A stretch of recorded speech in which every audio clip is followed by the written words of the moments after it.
dacă te-ai decis să vizitezi Verona, uite, acesta este obiectivul principal numărul 1 aflat în centrul istoric al Veronei și anume Arena din Verona.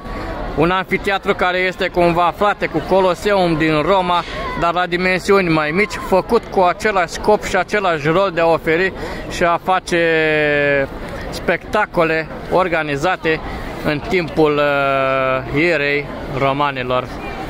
Un anfiteatru care și astăzi este în picioare, vizitabil cu o taxă de 6 euro, repet, aflat în centrul Veronei.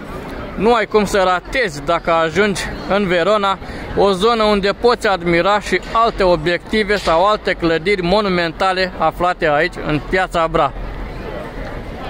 O zonă foarte cunoscută și arhiplină, după cum vedeți, de turiști, vizitată în fiecare an.